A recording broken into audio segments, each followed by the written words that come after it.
Ngasisu mahausago Sanalebak Story Collection na mayamgidamakta nungairaba Phunga Wari ama puduna laksari. Wari asigi mamingna Eigi Emadu Amaibi Oirame. Wari asibu ibirakpana Pepe Thokchom. Hauzik mayamgi maphamda wari asi khudol tamsari mayam punna taminarasi. Thaina mamangai matamni Thaza amadi ino makhoi anido khungi pukriduda ising sokpa lakli. Inong nahana pukridu bukumduna ising du soi. Adugi matung Thaza amuk kumki. Inong Thaza karakpa ngaiba oina akoibado asum koilay duni yenglakpani. Adubu mahak mamaydo satlay thoraklaga Thaza da yengduna asum na hayri. Thaza, thuna soklo ising do jalasi. Thaza inonggi matawda ingangakna. Kaidoragi yang pakhalidubo. As kaishidawde. Ngangdana layrano. Ising du phat amda soklaga kakhalu thuroba. Aima, sidi mata amane. Hoi. Asi haiduna Thaza ising du thuna soktuna phatkari. Thaza ni hek karakpaga inong nang hauroidabagum. Lao jalasi. Wahai si haiduna gam mana mang thaduna chatki. Matawduna Thaza karino khanna inonggi tung ilai. Adumna makhoina asum lakpada nupa ama lambi matai oirap chatlibaduna makhoibu uraklami. Nupado mangda hathu laklibi inongbu ubada pungaw kre. Mahakhudak aduda inongbu nungsiba phawri. Inong nupado bo hanna yengdabi thaiduna chatnabu hotne machindasu tablamna asumna sholi. Aidi karinonggi hek thokjarakibano haibadu thokle. Mashigi nupase thengnani hana khangjaramlabadi ai thoklamdabasu yabani. Solibado nupaduna tahaudrabasu mahaki hek nakanda chatlibi Thaza manadi mayek singna tahauri. Thaza khazik chathoraklaba kanda tapna asumna hanglei. Inong nangna thujinaba hairido nupase lakbagira. Nangbu nupase hana masak hangbra. Inong hangliba wahangdugi paukhum dipida asum oina hairaklammi. Thaza, ei tapna nungma matang chabada haige. Ado, haujiki oinadi yumda thuna chatnaba tausi. Asumna nupi anido makhongdu yangna thangduna mayumda hanarami. Thaza su kona tapna haijaraklasani khanduna hangjiludri. Adubu somdadi thaneldo inongna chatkriba maikai adomda yengduna haujiksu masado tarang amada lepli. Machindasu masa khangjada nokphet taujay. Asum leplambadagi tapna. Mashi oiramale. Mayamna nungshiba hairibado. Ngasidi aishu nungshiba masa khangli. Ai mahakbo hanba ujaba mikup asida nungshiba pokli. Somdana amuk thanelgi mama ketuki ado kanna mamitu ishinduna machinda laushin pham khangdaba lairol khara sholi. Matawdo asum yenglambadagi ketuki gi nupa tomchawna asumna hairi. Ketuki nangidu loshilo nacha nupadu lakpana halani. Ketuki su mapuroibagi wadu khangbana tawribadu sasat loshili. Tomchawna hoi nangidu bu kamdawragi. Ahina tawbabu mai pakte haibro paklabani kumhai yengsi. Tomchaw noklaga adunidana shigini aina nang thoina lawribasi. Asumna numit kharani haujinkre. Thanel nungti numit khudingi inong hoigi khungi pukrida laktuna inong buthokpa ngaijarami. Ngasiso Thanel du nganna laktuna pukri mapanduda hauba khongnang pambidugi makhongda phamlaga. Ngasiso thoklagaroidaba chala. Aina mabu amuktang ujaba phanglabade haina ngairaklibase. Ngasiso mabu ujaba phamdana ai hanba tarabra. Asumna mahakna leiringai haibaga tawbaga Thazadu ngasisu matomda sanabundu paiduna ising sokpa laklibadu uri. Madu ubada Thanel mathwaidu yamna nungaitri. Tumina ngaihapti mamaidu lukthaduna lei. Thajasu asum lakpana Thanel na phamliba adu hendoktuna chatkre. Mikup kharagi matungni Thaze ising soklaga karaktuna amuk hana Thanel na leiriba adomda lagli. Thanel handakti Thaza lakpa ubada phamlambadu phuk hawgalaklaga Thazagi manakta changchilaktuna karigumba amta hangjage Thaza Thanelda hairap yenglaga Hoy yani hangbiyo Thanel ngaihakti ik-a tawduna le matawduda Thaza amukka Haigadabado haibiro Thanel tapna Shomga naha nongma Pukrishidi ising sokpa lakmina kiba itado Mabu ising sokpa lakhidri Kari maram laibage Inong oiramgadaba male shomgise Ado Mane ising sokpa laktabagi maramdi aidi khangzadi Inong haiba Hoy kahino Somdi mingbawba khangdana Aigi itada thamoido pikraba male Thanel ikaine khazingno e Aduda dai Ado Nangsu aigi chamchamna khangnasi Aigi ming Thanel nangide Hoy yaye aigi na Thaza Adudi aishu thengle janglage ko Asumna numit asimasu hawkre Nongma ninigi matungni Inongdo masadu yamna thokningdrabani Adubu iyonggi sijinnanaba ising marik ama phawba leiramdabana maram oiduna Magi mata Thazaga khungi pukrida ising sokpa laklammi Thanel sodamak makhoiba ngaiduna leirami Inong Thanelbu ushinada isingdu praprap soklaga mayum tamna thuna chatki Thajasu inonggi matauda karisu haiba ngamda Thanelda haiphet yenglamduna adumak chatkre Thanel chatkriba makhoi singda yenglaga Aibu hana mahakna masak khangba chana Magi matause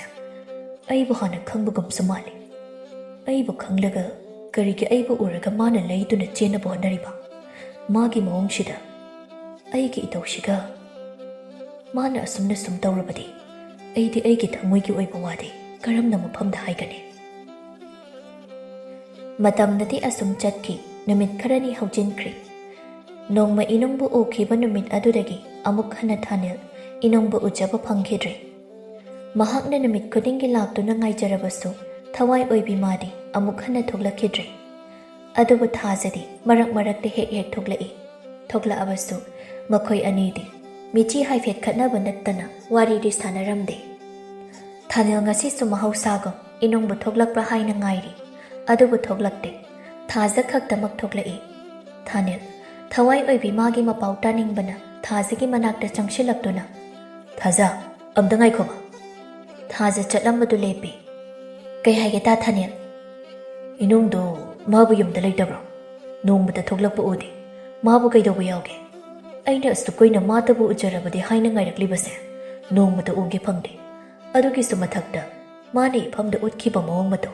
Ayamna chingnaba pui Mana ibu masak khanglamgani haiba Aibu sakhanglaga karigi mana lotlibano Thaza wahang singdu taraga Yamna nungaitana Ta Thanel Nangbu inonggi pau amata tadabra Wahaidu tabada Thanel masadu chingnaba langtaknaba galoinana Kari pau Thaza Inongbu kaidobu yauge Hayu Thaza Inongda ngasi numit nini humni hairakli Mafam khangdana mangkhiba Kari haiba Thaza Matau karamnano Kari nangna hairibadubo Ta Thanel Aikhoisu amata khanghaudre Thibiyaba thiri adubu phangdre Thaza Nang aibu magi mayum phawda pubiyo Ta Thanel Thaza ahanbadadi Thanel ge wadu yaramde Adubu Thanel na haimanbadagi Kona thangdadi yaraduna Thanel bu inunggi yum tamna puraklammi Thaza inunggi yum yaurabada Thanel da asumna hairamduna mahakde chatkre Ta Thanel Sine inunggi yum Ado aidi changlaroige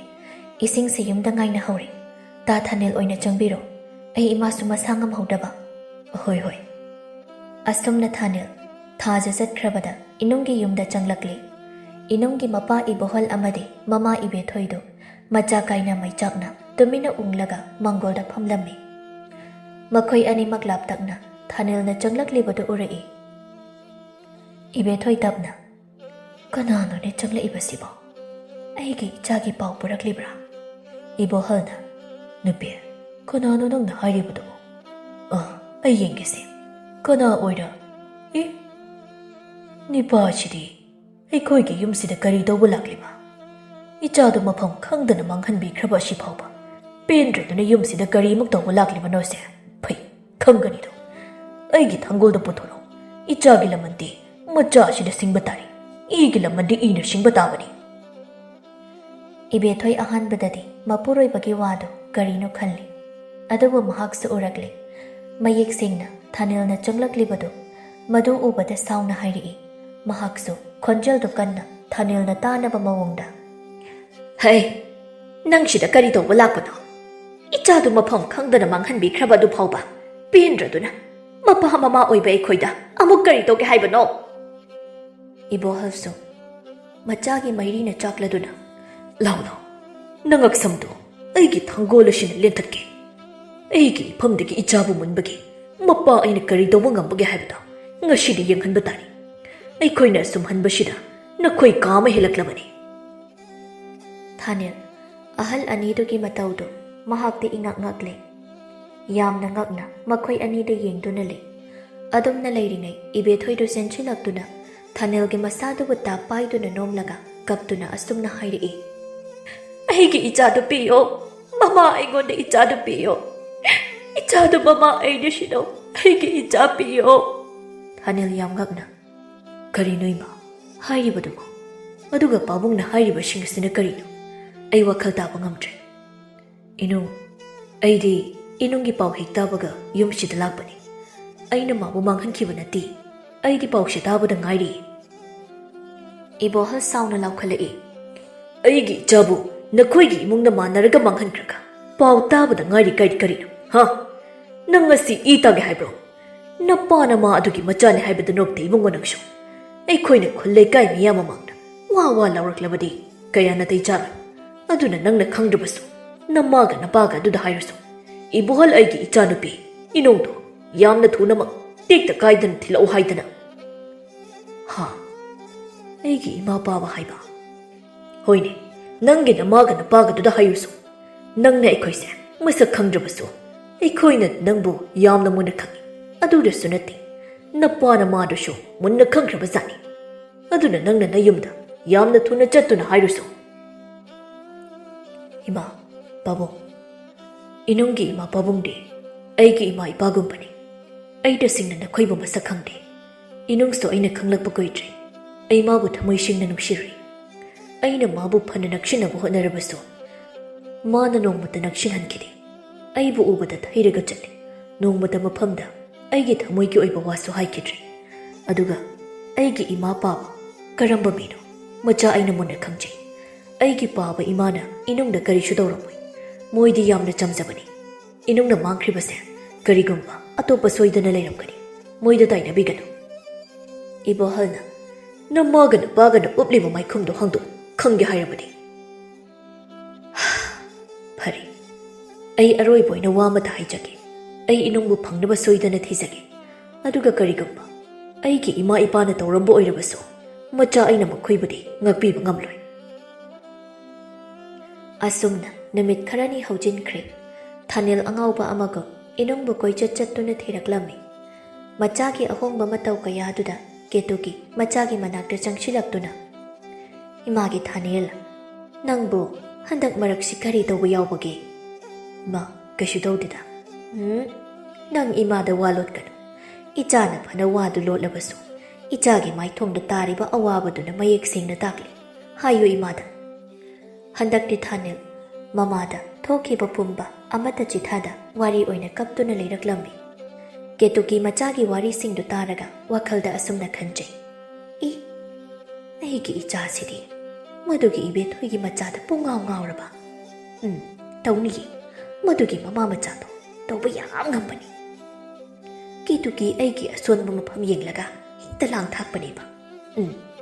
kituki aina makhoigi langda kaidonnomda thugadaba leiti noina ingonde kari tawba ngamjadoi ba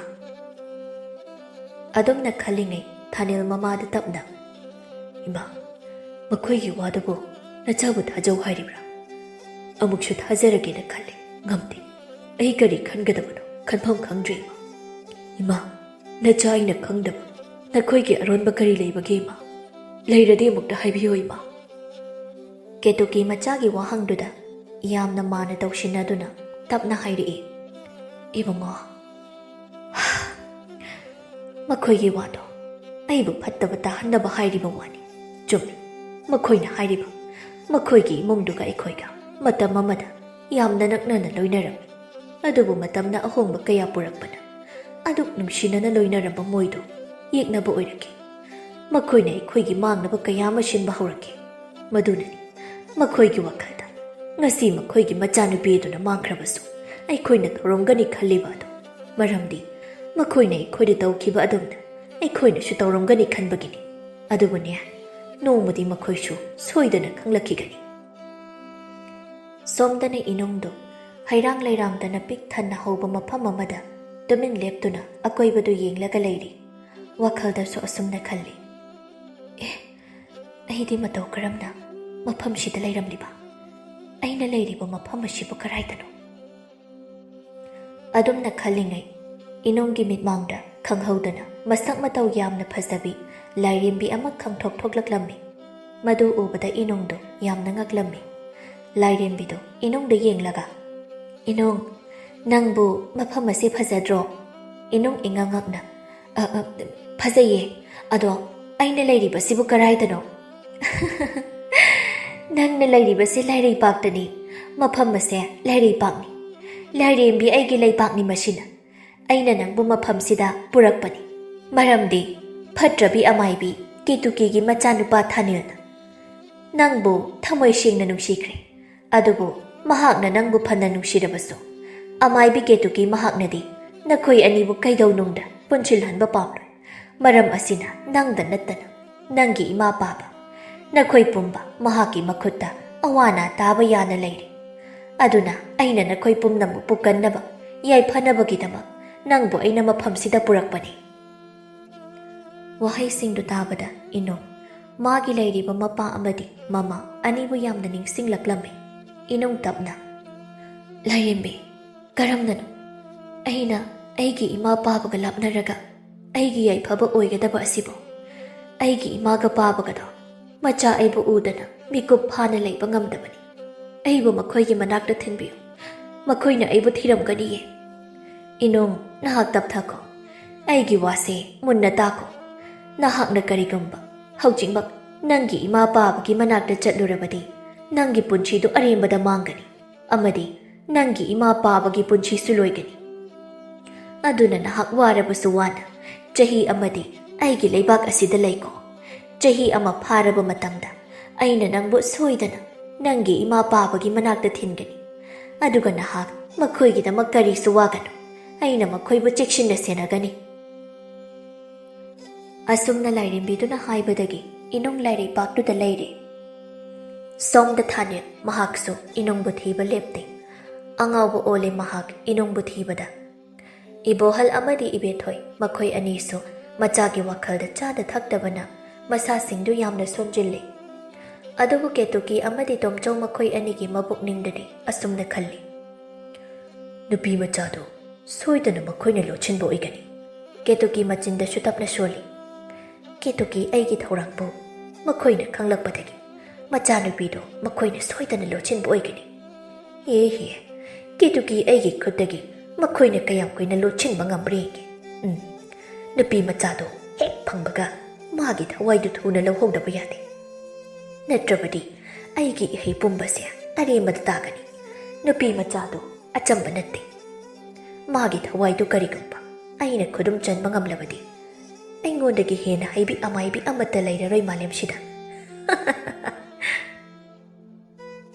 ꯑꯁꯨꯝꯅ ꯊꯥ ꯑꯃ ꯑꯅꯤ ꯍꯧꯖꯤꯟꯈ꯭ꯔꯦ ꯅꯣꯡꯃ ꯂꯥꯏꯔꯦꯝꯕꯤꯗꯨ ꯏꯅꯨꯡꯒꯤ ꯃꯅꯥꯛꯇ ꯂꯥꯛꯇꯨꯅ ꯏꯅꯨꯡꯒꯤ ꯃꯐꯝꯗ ꯁꯣ 3 ꯄꯤꯔꯛꯂꯒ ꯑꯁꯨꯝꯅ ꯍꯥꯏꯔꯛꯂꯝꯃꯤ ꯏꯅꯨꯡ ꯁꯣ ꯑꯁꯤ ꯆꯦꯛꯁꯤꯟꯅ ꯊꯝꯖꯤꯜꯂꯨ ꯀꯅꯥ ꯑꯃꯠꯇꯅ ꯁꯣ ꯑꯁꯤ ꯄꯤꯕ ꯌꯥꯗꯦꯀꯣ ꯑꯩꯅ ꯀꯅꯥꯕꯨꯁꯨ ꯂꯥꯏꯔꯩꯕꯥꯛ ꯑꯁꯤꯗ ꯊꯥꯖꯕ ꯂꯩꯇꯕꯅ ꯅꯐꯝꯗ ꯁꯤꯟꯅꯕꯅꯤ ꯁꯣ ꯑꯁꯤ ꯑꯩꯒꯤ ꯂꯩꯕꯥꯛ ꯑꯁꯤꯗ ꯂꯩꯕ ꯑꯆꯧꯕ ꯊꯣꯡꯖꯥꯎ 3ꯒꯤ ꯁꯣꯅꯤ ꯊꯣꯡꯖꯥꯎ 3 ꯌꯥꯝꯅ ꯑꯔꯨꯕ ꯉꯥꯛꯇꯅꯤ ꯀꯅꯥ ꯑꯃꯅ ꯍꯦꯛꯇ ꯍꯥꯡꯗꯨꯅ ꯆꯪꯕ ꯌꯥꯗꯦ ꯂꯥꯏꯔꯦꯝꯕꯤ ꯑꯗꯨꯛ ꯂꯨꯕ ꯊꯣꯡꯖꯥꯎ 3ꯗꯨꯒꯤ ꯁꯣꯕꯨ ꯑꯩꯒꯤ ꯏꯐꯝꯗ ꯁꯤꯟꯅꯔꯤꯕ ꯑꯁꯤꯕꯨ ꯑꯩ ꯃꯇꯝ ꯈꯔꯗꯤ ꯃꯤꯔꯝꯗ ꯑꯋꯥ ꯑꯅꯥ ꯇꯥꯔꯤꯕꯁꯤꯡꯒꯤ ꯃꯇꯦꯡ ꯄꯥꯡꯕ ꯆꯠꯄ ꯇꯥꯔꯦ ꯈꯔ ꯀꯨꯏꯅ ꯂꯩꯔꯛꯂꯒꯅꯤ ꯁꯣ ꯑꯁꯤ ꯑꯩꯅ ꯆꯠꯄꯗ ꯄꯨꯕ ꯌꯥꯗꯕꯅ ꯑꯩꯅ ꯁꯣ ꯑꯁꯤꯕꯨ ꯊꯝꯐꯝ ꯊꯤꯔꯛꯄꯗ ꯅꯪꯕꯨ ꯅꯤꯡꯁꯤꯡꯂꯛꯇꯨꯅ ꯅꯐꯝꯗ ꯁꯤꯟꯅꯔꯤꯕ ꯑꯁꯤꯅꯤ ꯑꯩꯅ ꯊꯥꯖꯩ ꯅꯍꯥꯛꯅ ꯑꯩꯒꯤ ꯊꯥꯖꯕ ꯑꯁꯤ ꯃꯥꯡꯍꯜꯂꯛꯂꯣꯏ ꯍꯥꯏꯕ ꯑꯁꯨꯝꯅ ꯂꯥꯏꯔꯦꯝꯕꯤꯗꯨꯅ ꯁꯣ ꯑꯍꯨꯝꯗꯨ ꯏꯅꯨꯡꯒꯤ ꯃꯐꯝꯗ ꯄꯤꯔꯝꯗꯨꯅ ꯃꯤꯔꯝꯂꯦꯟꯗ ꯆꯠꯈ꯭ꯔꯦ ꯏꯅꯨꯡ ꯂꯥꯏꯔꯦꯝꯕꯤꯗꯨꯅ ꯆꯠꯈ꯭ꯔꯕꯗ ꯁꯣ ꯑꯗꯨꯕꯨ ꯌꯦꯡꯗꯨꯅ ꯑꯁꯨꯝ ꯂꯩꯔꯝꯃꯤ ꯑꯗꯨꯝꯅ ꯂꯩꯔꯤꯉꯩ ꯈꯪꯍꯧꯗꯅ ꯌꯥꯝꯅ ꯑꯍꯧꯕ ꯈꯣꯟꯖꯦꯜ ꯑꯃ ꯏꯅꯨꯡꯒꯤ ꯅꯥꯀꯣꯡꯗ ꯇꯥꯔꯛꯂꯤ ꯏꯅꯣꯡ ꯂꯥꯛꯑꯣ ꯑꯩꯗꯤ ꯅꯪꯕꯨ ꯉꯥꯏꯕꯗ ꯋꯥꯔꯦ ꯂꯥꯛꯑꯣ ꯏꯅꯣꯡ ꯏꯅꯨꯡ ꯇꯥꯔꯛꯂꯤꯕ ꯈꯣꯟꯖꯦꯜꯗꯨꯗ ꯃꯁꯥꯗꯨ ꯆꯤꯡꯁꯤꯟꯈꯤꯕꯒꯨꯝꯅ ꯇꯧꯔꯛꯏ ꯇꯔꯪ ꯑꯃꯗ ꯈꯣꯟꯖꯦꯜꯗꯨꯅ ꯇꯥꯔꯤꯕ ꯃꯥꯏꯀꯩ ꯑꯗꯣꯝꯗ ꯂꯥꯛꯏ ꯑꯁꯨꯝ ꯂꯥꯛꯄꯅ ꯆꯥꯎꯔꯕ ꯂꯨꯄꯥ ꯃꯆꯨꯒꯤ ꯑꯣꯏꯕ ꯊꯣꯡꯖꯥꯎ ꯑꯃ ꯆꯥꯎꯅ ꯂꯩꯔꯝꯃꯤ ꯃꯗꯨ ꯎꯕꯗ ꯏꯅꯨꯡ ꯋꯥꯈꯜ ꯂꯥꯛꯏ ꯃꯆꯤꯟꯅ ꯇꯞꯅ ꯁꯣꯜꯂꯤ ꯑꯩꯗꯤ ꯃꯇꯧ ꯀꯔꯝꯅ ꯊꯣꯡꯖꯥꯎ ꯑꯁꯤꯒꯤ ꯃꯥꯡꯗ ꯂꯦꯞꯂꯝꯂꯤꯕ ꯑꯁꯨꯝꯅ ꯂꯩꯔꯤꯉꯩ ꯈꯣꯟꯖꯦꯜꯗꯣ ꯑꯃꯨꯛ ꯍꯟꯅ ꯇꯥꯔꯛꯂꯝꯃꯤ ꯏꯅꯣꯡ ꯅꯈꯨꯠꯇ ꯄꯥꯏꯔꯤꯕ ꯑꯍꯥꯟꯕ ꯁꯣꯗꯨꯅ ꯊꯣꯡ ꯑꯁꯤꯕꯨ ꯍꯥꯡꯉꯨ ꯀꯔꯤ ꯑꯍꯥꯟꯕ ꯁꯣ ꯍꯥꯏꯕ ꯑꯩ ꯍꯥꯡꯕ ꯌꯥꯗꯦ ꯂꯥꯏꯔꯦꯝꯕꯤꯅ ꯁꯣ ꯑꯁꯦ ꯏꯐꯝꯗ ꯁꯤꯟꯅꯔꯝꯕꯅꯤ ꯑꯩ ꯂꯥꯏꯔꯦꯝꯕꯤꯒꯤ ꯊꯥꯖꯕ ꯃꯥꯡꯍꯟꯕ ꯌꯥꯗꯦ ꯂꯥꯏꯔꯦꯝꯕꯤ ꯂꯥꯛꯂꯕꯗꯤ ꯊꯣꯡꯁꯦ ꯑꯩꯅ ꯍꯥꯡꯂꯝꯃꯦ ꯍꯥꯏꯗꯨꯅ ꯁꯣꯏꯗꯅ ꯁꯥꯎꯒꯅꯤ ꯏꯅꯣꯡ ꯊꯣꯡꯁꯦ ꯍꯥꯡꯉꯨ ꯂꯥꯏꯔꯦꯝꯕꯤꯗꯨ ꯂꯥꯛꯀꯗꯕ ꯌꯥꯝꯅ ꯋꯥꯠꯂꯦ ꯊꯣꯡꯁꯦ ꯍꯥꯡꯉꯨ ꯏꯅꯣꯡ ꯑꯗꯨꯝꯅ ꯈꯣꯟꯖꯦꯜꯗꯨꯅ ꯍꯟꯖꯤꯟ ꯍꯟꯖꯤꯟ ꯍꯥꯏꯔꯛꯂꯝꯃꯤ ꯏꯅꯨꯡ ꯊꯣꯡꯗꯣ ꯍꯥꯡꯂꯣꯏ ꯍꯥꯏꯅ ꯋꯥꯈꯜꯗ ꯂꯦꯞꯂꯝꯂꯕꯁꯨ ꯈꯣꯟꯖꯦꯜꯗꯨꯅ ꯑꯁꯨꯝ ꯍꯥꯏꯖꯤꯜꯂꯛꯄꯗꯨꯗ ꯀꯣꯟꯅ ꯊꯪꯗꯗꯤ ꯊꯣꯡꯗꯣ ꯍꯥꯡꯗꯨꯅ ꯆꯪꯂꯛꯏ ꯏꯅꯨꯡꯗꯣ ꯊꯣꯡꯗꯣ ꯍꯦꯛ ꯍꯥꯡꯕꯒ ꯃꯅꯨꯡꯗ ꯑꯣꯏꯔꯝꯂꯤꯕꯗꯨ ꯎꯕꯗ ꯌꯥꯝꯅ ꯉꯛꯂꯝꯃꯤ ꯊꯣꯡꯗꯨꯒꯤ ꯃꯅꯨꯡꯗꯣ ꯐꯖꯔꯕ ꯃꯈꯜ ꯀꯌꯥꯒꯤ ꯃꯆꯨ ꯀꯌꯥꯒꯤ ꯂꯩ ꯀꯌꯥ ꯁꯥꯠꯄ ꯌꯥꯝꯅ ꯄꯥꯛ ꯆꯥꯎꯔꯕ ꯃꯐꯝ ꯑꯃ ꯑꯣꯏꯔꯝꯃꯤ ꯏꯅꯨꯡ ꯃꯐꯝꯗꯨꯕꯨ ꯎꯕꯗ ꯌꯥꯝꯅ ꯉꯛꯅ ꯌꯦꯡꯗꯨꯅ ꯆꯪꯂꯛꯂꯝꯃꯤ ꯃꯆꯤꯟꯗꯁꯨ ꯃꯐꯝꯁꯤꯗꯤ ꯑꯣꯟꯊꯣꯛꯅ ꯐꯖꯈ꯭ꯔꯦꯗ ꯑꯁꯨꯛ ꯐꯖꯕ ꯃꯐꯝ ꯑꯁꯤꯕꯨ ꯀꯔꯤꯒꯤꯗꯃꯛꯇꯅꯣ ꯂꯥꯏꯔꯦꯝꯕꯤꯅ ꯊꯣꯡ ꯂꯣꯟꯁꯤꯟꯗꯨꯅ ꯊꯝꯂꯤꯕ ꯑꯁꯨꯝꯅ ꯃꯍꯥꯛꯅ ꯂꯩꯔꯤꯉꯩ ꯈꯣꯟꯖꯦꯜꯗꯣ ꯑꯃꯨꯛ ꯇꯥꯔꯛꯂꯝꯃꯤ ꯏꯅꯣꯡ ꯅꯪꯒꯤ ꯃꯥꯡꯗ ꯍꯧꯔꯤꯕ ꯁꯅꯥꯔꯩꯗꯨ ꯎꯕ꯭ꯔꯥ ꯃꯗꯨ ꯎꯔꯕꯗꯤ ꯁꯅꯥꯔꯩ ꯑꯗꯨꯒꯤ ꯃꯥꯡꯗ ꯆꯪꯁꯤꯟꯗꯨꯅ ꯁꯅꯥꯔꯩꯗꯨꯕꯨ ꯍꯦꯛꯎ ꯏꯅꯨꯡ ꯈꯣꯟꯖꯦꯜꯗꯨꯅ ꯍꯥꯏꯔꯛꯂꯤꯕ ꯁꯅꯥꯔꯩꯗꯨ ꯑꯁꯨꯝ ꯌꯦꯡꯊꯣꯛꯂꯛꯄꯗ ꯎꯔꯤ ꯃꯗꯨ ꯎꯕꯗ ꯏꯅꯨꯡꯅ ꯑꯁꯨꯝꯅ ꯍꯪꯂꯛꯏ ꯀꯔꯤꯒꯤꯅꯣ ꯑꯩꯅ ꯁꯅꯥꯔꯩ ꯑꯁꯤꯕꯨ ꯍꯦꯛꯀꯗꯕ ꯑꯁꯨꯛ ꯐꯖꯅ ꯁꯥꯠꯂꯤꯕ ꯁꯅꯥꯔꯩꯁꯤ ꯍꯦꯛꯇꯣꯛꯄ ꯑꯩ ꯄꯥꯝꯃꯨꯏ ꯁꯅꯥꯔꯩꯗꯣ ꯑꯆꯝꯕ ꯁꯅꯥꯔꯩ ꯅꯠꯇꯦ ꯂꯥꯏꯔꯦꯝꯕ ꯑꯃꯅ ꯑꯣꯟꯈꯤꯕ ꯁꯅꯥꯔꯩꯅꯤ ꯆꯍꯤ ꯀꯌꯥ ꯂꯥꯏꯔꯦꯝꯕꯤꯗꯨꯅ ꯁꯅꯥꯔꯩ ꯑꯣꯜꯍꯟꯗꯨꯅ ꯊꯝꯂꯛꯄꯅꯤ ꯃꯔꯝꯗꯤ माꯒꯤ ꯂꯩꯀꯣꯜ ꯑꯁꯤꯗ ꯂꯣꯟꯅ ꯆꯪꯂꯨꯗꯨꯅ ꯂꯩ ꯑꯃꯈꯛ ꯍꯦꯛꯂꯨꯕꯒꯤ ꯅꯪꯅ ꯁꯅꯥꯔꯩꯗꯨ ꯍꯦꯛꯂꯕꯗꯤ ꯂꯥꯏꯔꯦꯝꯕꯗꯣ ꯍꯥꯟꯅꯒꯤ ꯐꯤꯕꯝꯗ ꯑꯃꯨꯛ ꯍꯟꯖꯤꯟꯕ ꯉꯝꯒꯅꯤ ꯅꯍꯥꯛꯅ ꯂꯥꯏꯔꯦꯝꯕꯗꯨꯒꯤ ꯃꯇꯦꯡ ꯑꯃꯨꯛꯇ ꯄꯥꯡꯉꯨ ꯑꯁꯨꯝꯅ ꯈꯣꯟꯖꯦꯜꯗꯨꯅ ꯍꯥꯏꯃꯟꯕꯗꯒꯤ ꯏꯅꯨꯡꯅ ꯁꯅꯥꯔꯩꯗꯨꯕꯨ ꯍꯦꯛꯂꯝꯃꯤ ꯁꯅꯥꯔꯩꯗꯨ ꯍꯦꯛꯄꯒ ꯈꯪꯍꯧꯗꯅ ꯁꯅꯥꯔꯩꯗꯨꯗꯒꯤ ꯑꯉꯧꯕ ꯃꯩꯈꯨꯒꯨꯝꯕ ꯀꯔꯤꯒꯨꯝꯕ ꯑꯃ ꯄꯥꯏꯊꯣꯛꯂꯛꯇꯨꯅ ꯃꯤꯠꯃꯥꯡꯗ ꯊꯣꯛꯂꯛꯇꯨꯅ ꯑꯁꯨꯝꯅ ꯍꯥꯏꯔꯛꯂꯝꯃꯤ ꯏꯅꯣꯡ ꯅꯍꯥꯛꯅ ꯑꯩꯒꯤ ꯁꯥꯞ ꯑꯁꯤꯕꯨ ꯀꯣꯛꯍꯟꯕꯤꯔꯤ ꯑꯗꯨꯅ ꯑꯩꯒꯤ ꯁꯥꯞ ꯑꯁꯤꯕꯨ ꯅꯍꯥꯛꯅ ꯀꯣꯛꯍꯟꯕꯤꯕꯒꯤ ꯑꯣꯏꯅ ꯑꯩꯅ ꯅꯪꯒꯤ ꯅꯐꯝꯗ ꯈꯨꯗꯣꯞ ꯑꯁꯤ ꯄꯤꯔꯕꯅꯤ ꯈꯨꯗꯣꯞ ꯑꯁꯦ ꯑꯆꯝꯕ ꯅꯠꯇꯦ ꯈꯨꯗꯣꯞ ꯑꯁꯤꯗꯒꯤ ꯍꯦꯟꯅ ꯐꯖꯕ ꯈꯨꯗꯣꯞ ꯑꯃꯕꯨ ꯃꯥꯂꯦꯝ ꯑꯁꯤꯗ ꯂꯩꯇ꯭ꯔꯦ ꯈꯨꯗꯣꯞ ꯑꯁꯤ ꯅꯍꯥꯛꯀꯤ ꯑꯣꯏꯖꯔꯣ ꯑꯁꯤ ꯍꯥꯏꯗꯨꯅ ꯈꯨꯗꯣꯞ ꯑꯗꯨ ꯏꯅꯨꯡꯗ ꯄꯤꯔꯝꯃꯤ ꯑꯗꯨꯒ ꯑꯃꯨꯛ ꯃꯈꯥ ꯇꯥꯅ ꯍꯥꯏꯔꯛꯏ ꯑꯗꯨꯒ ꯅꯍꯥꯛꯅ ꯈꯨꯗꯣꯞ ꯑꯁꯤꯗꯒꯤ ꯍꯦꯟꯕ ꯃꯥꯂꯦꯝꯗ ꯂꯩꯕ ꯈ꯭ꯋꯥꯏꯗꯒꯤ ꯐꯖꯕ ꯂꯤꯛ ꯑꯗꯨꯁꯨ ꯄꯥꯝꯂꯕꯗꯤ ꯃꯊꯪꯒꯤ ꯂꯩꯔꯤꯕ ꯁꯅꯥꯒꯤ ꯊꯣꯡꯗꯣ ꯑꯅꯤꯁꯨꯕ ꯁꯣꯗꯨꯅ ꯍꯥꯡꯉꯨ ꯑꯁꯤ ꯍꯥꯏꯗꯨꯅ ꯂꯥꯏꯔꯦꯝꯕ ꯑꯗꯨꯅ ꯑꯅꯤꯁꯨꯕ ꯊꯣꯡꯗꯨꯅ ꯂꯩꯔꯤꯕ ꯃꯐꯝꯗꯨ ꯏꯅꯨꯡꯗ ꯇꯥꯛꯂꯝꯂꯒ ꯃꯐꯝꯗꯨꯗꯒꯤ ꯃꯥꯡꯈꯤꯔꯝꯃꯤ ꯏꯅꯨꯡ ꯉꯥꯏꯍꯥꯛꯇꯤ ꯈꯟꯖꯥꯟꯅꯩ ꯑꯗꯨꯕꯨ ꯊꯣꯏꯅ ꯈꯟꯖꯤꯜꯂꯨꯗ꯭ꯔꯦ ꯑꯅꯤꯁꯨꯕ ꯁꯅꯥꯒꯤ ꯊꯣꯡꯗꯨꯁꯨ ꯍꯥꯡꯂꯒꯦ ꯈꯜꯂꯗꯨꯅ ꯁꯅꯥꯒꯤ ꯊꯣꯡꯗꯨꯅ ꯂꯩꯔꯤꯕ ꯃꯐꯝꯗꯨ ꯇꯝꯅ ꯂꯥꯛꯇꯨꯅ ꯊꯣꯡꯗꯨ ꯍꯥꯡꯂꯤ ꯊꯣꯡꯗꯨ ꯍꯥꯡꯕꯒ ꯍꯟꯗꯛꯁꯨ ꯁꯛꯎꯗꯕ ꯈꯣꯟꯖꯦꯜ ꯑꯃ ꯇꯥꯔꯛꯂꯝꯃꯤ ꯑꯗꯨꯒꯤꯁꯨ ꯃꯊꯛꯇ ꯃꯅꯨꯡꯗꯨ ꯆꯥꯎꯔꯕ ꯎꯖꯥꯎ ꯀꯌꯥ ꯑꯃ ꯑꯁꯪꯕ ꯎꯅꯥ ꯋꯥꯅꯥꯇꯅ ꯄꯤꯛꯊꯟꯅ ꯍꯧꯔꯝꯃꯤ ꯅꯍꯥꯛ ꯂꯥꯛꯂꯕ꯭ꯔꯥ ꯏꯅꯨꯡ ꯌꯥꯝꯅ ꯉꯛꯅ ꯑꯩ ꯂꯥꯛꯀꯅꯤ ꯍꯥꯏꯕ ꯍꯥꯟꯅ ꯈꯪꯕꯤꯕ꯭ꯔꯣ ꯈꯪꯉꯤ ꯑꯩ ꯅꯪꯕꯨ ꯉꯥꯏꯔꯛꯄ ꯌꯥꯝꯅ ꯀꯨꯏꯔꯦ ꯅꯪꯒꯤ ꯃꯥꯡꯗ ꯍꯧꯔꯤꯕ ꯈꯣꯡꯅꯥꯡ ꯄꯥꯝꯕꯤꯗꯨꯒꯤ ꯃꯅꯥ ꯑꯃ ꯅꯪꯅ ꯍꯦꯛꯎ ꯃꯔꯝꯗꯤ ꯈꯣꯡꯅꯥꯡꯗꯣ ꯍꯤꯡꯆꯥꯕ ꯑꯃꯅ ꯑꯣꯟꯕꯅꯤ ꯂꯥꯏꯔꯦꯝꯕꯤꯗꯨꯅ ꯃꯍꯥꯛꯀꯤ ꯃꯐꯝꯗ ꯅꯨꯡꯁꯤ ꯍꯥꯏꯔꯨꯕꯒꯤꯗꯃꯛ ꯈꯣꯡꯅꯥꯡ ꯑꯣꯜꯍꯟꯗꯨꯅ ꯑꯁꯨꯛ ꯀꯨꯏꯕ ꯆꯍꯤ ꯑꯁꯦ ꯊꯝꯂꯛꯄꯅꯤ ꯍꯟꯗꯛꯁꯨ ꯏꯅꯨꯡꯗꯣ ꯁꯛꯎꯗꯕ ꯈꯣꯟꯖꯦꯜꯗꯨꯅ ꯍꯥꯏꯃꯟꯕꯗꯒꯤ ꯈꯣꯡꯅꯥꯡ ꯄꯥꯝꯕꯤꯗꯨꯒꯤ ꯃꯅꯥ ꯑꯃ ꯍꯦꯛꯂꯝꯃꯤ ꯍꯦꯛꯈꯤꯕꯒ ꯈꯣꯡꯅꯥꯡꯗꯣ ꯈꯨꯗꯛꯇ ꯆꯥꯎ ꯁꯥꯡꯂꯕ ꯍꯤꯡꯆꯥꯕ ꯑꯃ ꯑꯣꯜꯂꯛꯂꯝꯃꯤ꯫ ꯍꯤꯡꯆꯥꯕꯗꯨ ꯏꯅꯨꯡꯗ ꯌꯦꯡꯂꯒ ꯁꯤ ꯂꯤꯛ ꯑꯁꯤ ꯂꯧꯁꯤꯜꯂꯨ꯫ ꯅꯍꯥꯛꯅ ꯑꯩꯒꯤ ꯁꯥꯞ ꯑꯁꯤꯕꯨ ꯀꯣꯛꯍꯟꯕꯤꯕꯒꯤꯗꯃꯛ ꯂꯤꯛ ꯑꯁꯤ ꯑꯩꯅ ꯅꯪꯒꯤ ꯅꯐꯝꯗ ꯄꯤꯔꯕꯅꯤ꯫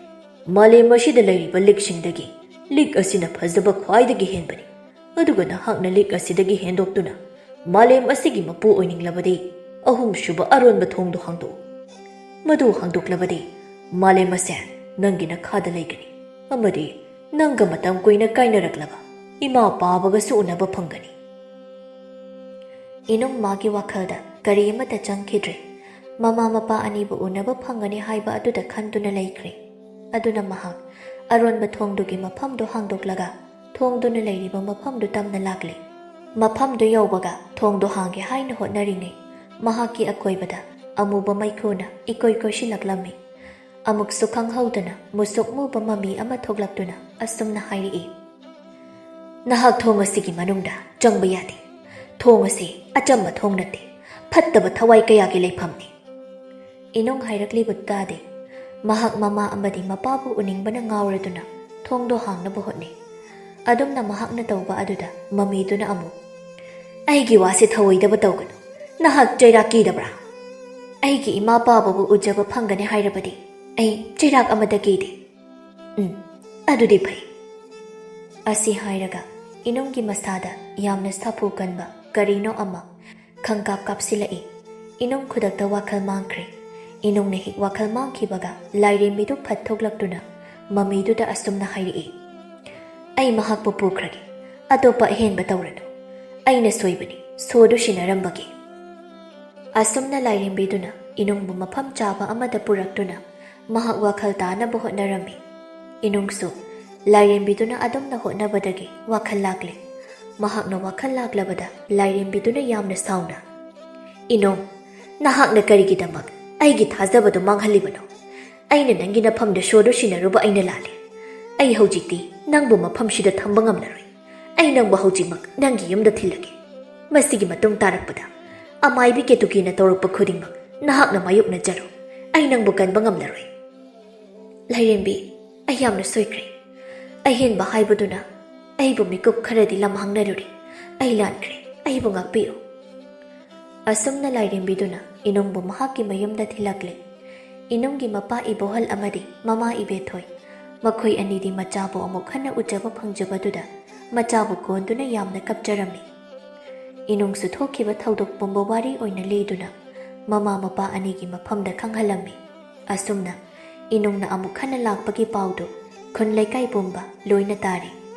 ꯃꯄꯥ ꯃꯃꯥ ꯑꯅꯤꯅ ꯈꯨꯟ ꯂꯩꯀꯥꯏ ꯃꯤꯌꯥꯝꯗꯁꯨ ꯃꯆꯥꯒꯤ ꯋꯥꯔꯤꯗꯨ ꯂꯣꯏꯅ ꯂꯤꯔꯗꯨꯅ ꯋꯥꯈꯜ ꯇꯥꯍꯜꯂꯝꯃꯤ꯫